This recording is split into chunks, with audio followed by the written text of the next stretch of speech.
In 2013, over 1 million people immigrated to the United States of America. More than 13% of Americans are immigrants. 20% of the entire world's immigrants come to America. There are about 11.3 million unauthorized immigrants in the United States. 6 states account for more than 60% of all immigrants in America. We want people of great talent to be in the United States. Millions of illegal immigrants who are already in this country. We know that there would be more job growth if we fixed our broken immigration system. We know that we would decrease our federal budgets by having a system of immigration that works. Immigration has risen steadily over the years, but as you can see, right before World War II, it suddenly dropped. But during World War II, it picked back up again.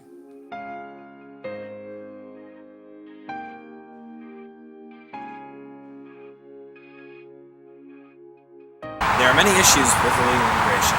One of them is job loss. Most immigrants come here looking for a better way of life, meaning they will work for less than the average American, resulting in Americans losing or not getting jobs. Another problem with illegal immigration is stolen taxpayers' dollars. Many illegal immigrants have children in America, which means they want to stay here. Yet, many illegal immigrants don't have jobs or a source of income, which means they need government funding. One statistic is that illegal immigrants make up over 36% of all convicted criminals in American penitentiaries. We interviewed Mrs. Hanwald. Mrs. Hanwald immigrated to America from Cuba with her mother and her brother. From a small northern town. We were considered refugees. The United States had us as political or as refugees. The hardest thing was saying goodbye to my father and realizing that he was staying behind, and so we were coming ahead to stay with my mother's sisters. It was very difficult. You leave everything behind. I came literally with the clothes on my back. We entered the U.S. in Miami. From there, we flew to Chicago because we were staying with my aunt and uncle. There were 3 kids, my cousin, my brother, and myself, in this really small apartment with 3 adults.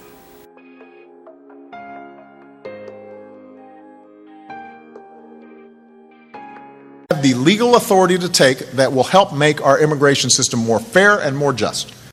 We are the most generous country in the world on immigration. We admit 1 million people a year legally to the United States. The Arabs and Muslims come to America, where would we be? And even now we could say, where would we be without Danny Thomas and the St. Jude's Hospital? And yet, back when my father was coming, Danny and my dad's generation, they came from what was called Syria. And we had a Syrian Exclusion Act that was passed by a Senator David Reed from Pennsylvania, who said, we don't need any more Syrian trash in America.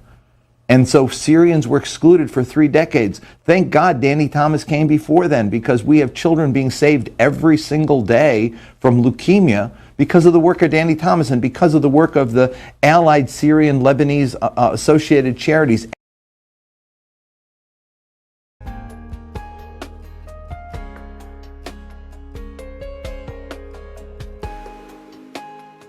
In a majority vote, 57% to 35%, with 8% undecided, people voted that immigrants strengthen the U.S. economy. 8% of Americans say that immigration is the most important issue facing our nation today. 67% of people say that states, especially the southern ones, should increase border patrol. More than 3 million illegal immigrants pay taxes from their paychecks. Illegal immigrants paid more than $100 billion into Social Security services.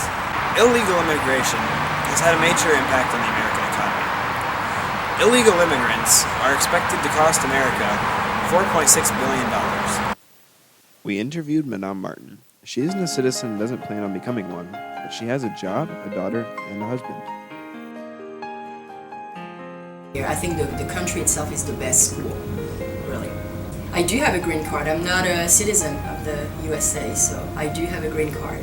The first time I came, I was 22, so that was right after my my college studies in France, and I was an exchange student. In France, you learn to be studious at a very young age, so I carried that with me, and I saw around me a lot of students who were more ready to party than to study, so I think I was well equipped to be in college here. The 14th Amendment states that the government will grant citizenship to all children born in America, including children of emancipated slaves.